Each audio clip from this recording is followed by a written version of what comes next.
Okay, the name everybody's been talking about, and obviously, he just kind of changes the entire game of free agency. Roki Sasaki is coming to the majors this upcoming season or next year, and it's such a unique predicament. It's very similar to Otani, where you don't have to. When Yamamoto came and the Dodgers grabbed him, it was a bidding war. And if it wasn't the Dodgers that were going to give him 300 plus, the Red Sox would or the Yankees would. Somebody was going to pay Yoshinobu Yamamoto big time money.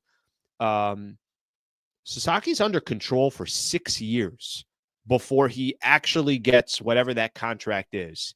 And I I'm trying to figure out. I think his name's always been tied to the Dodgers.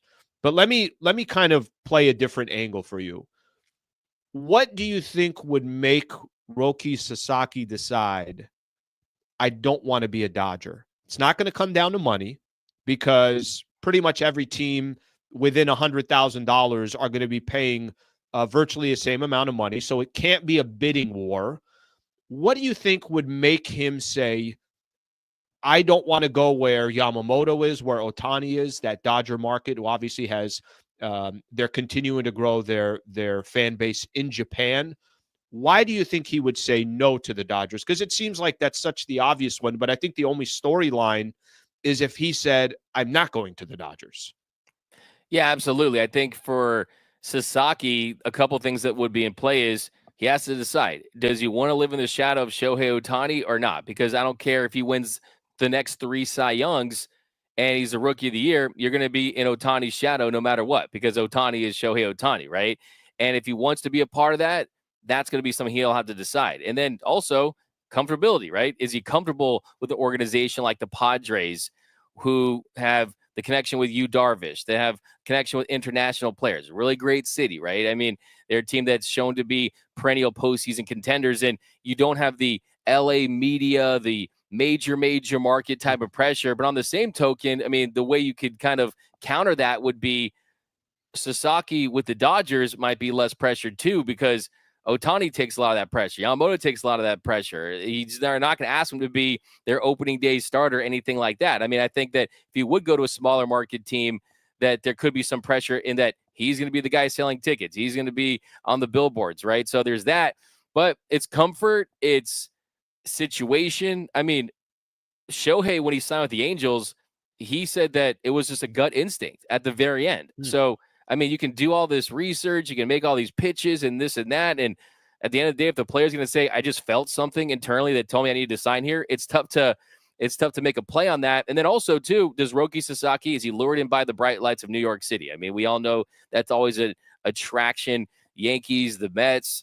Does he want to go on the East Coast? Does he want to stay on the West Coast? I mean, the chance of him going to a team in the Central are probably unlikely. So it's really going to kind of come down to that. But I really do think that it's kind of him viewing where he's at in his career, because he might just want a blank canvas with a lesser market team that says, okay, I want to go out there and transitions to the show. Like you said, 6 years, 3 years on a minor league contract, 3 years of arbitration, and he's only 23 years old. So if he wanted to, he could kind of do what Shohei did, smaller market with the Angels, develop, and less pressure. And then by the time he's 30, sign a big deal with a major market team like the Dodgers or the Yankees or wherever it may be.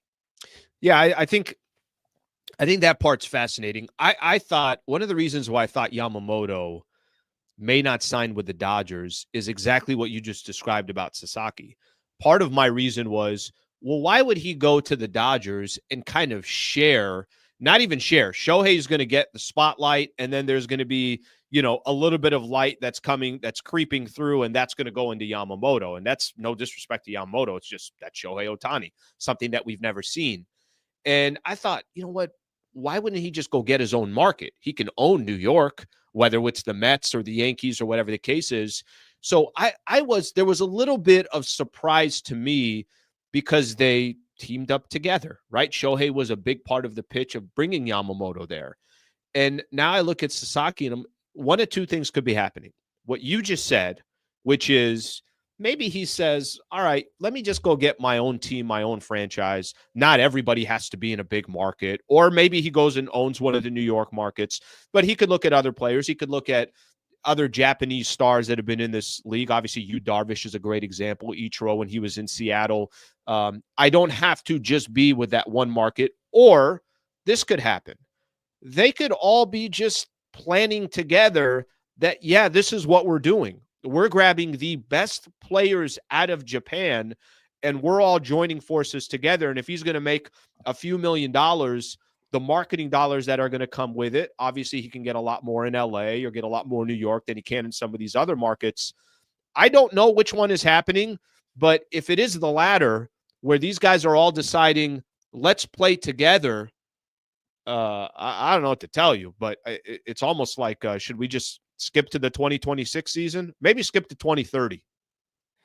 Yeah, no, absolutely. I think that's the big thing. You mentioned the marketing. I mean, there's that company Dentsu that apparently gave Sasaki a couple $1,000,000 that has a part of this process of kind of getting him posted before his service time and him hitting 25. And we know if you're a marketing company, you probably want him in LA because the thing is too, it's look, I mean, you have a chance to not only put together a great roster of Japanese players. I mean, this would truly be historic, something that would be remembered for hundreds of years. The time that Shohei and Yamamoto and Sasaki were on the same team in the same rotation. I mean, that's would be looked at. I mean, same way you talk about Babe Ruth and the Yankees back in the 20s, right? I mean, you look at the possibilities with that. As far as the marketing dollars and everything that comes with that too, it's like, look, I mean, if you truly believe in this Dodgers organization, and let's just be honest, I mean, the way he throws, I mean, young players, will he need to miss time due to injury at some point? If you're a pitcher, there's a good chance that that's the case. And with the Dodgers, you got Dr. Neil Elitrot, you got the training staff. So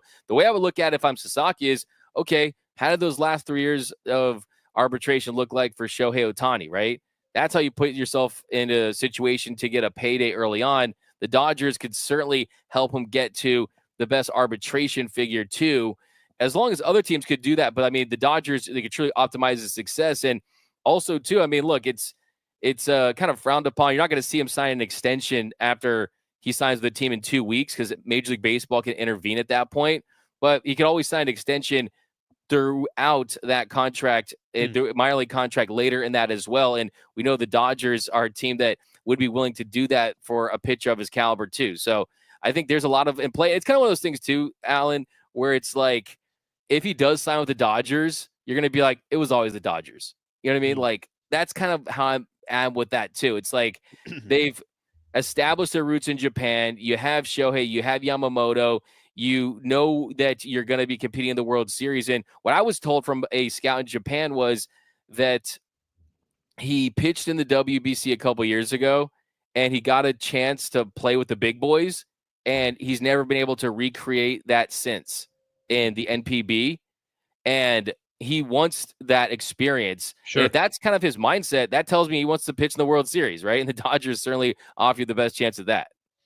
Yeah, listen, I think I'll go back to what I said earlier. I think the story probably with him is if he doesn't sign with the Dodgers rather than he signed with the Dodgers. I think that it just feels like that conversation's been there for a while. I mean, my take here. I'd love nothing more that he went a little further down south and came to San Diego. And some of the articles that you read here and everything else is that his relationship with Yu Darvish, Hideo Nomo is in the Padres front office as well. AJ Preller has tried to kind of build some type of relationship with him in the past as well. But I go back to what I just said. I mean, if he became a Giant, okay, that's a huge story. If he became a Met, that's a huge story. If he became a Padre, that's a huge story. But it feels like if he became a Dodger, it's more like, all right, well, that maybe that was the obvious one that people were overlooking. I don't even think people are overlooking. I think every article that's out there is that Dodgers are the favorite to sign him.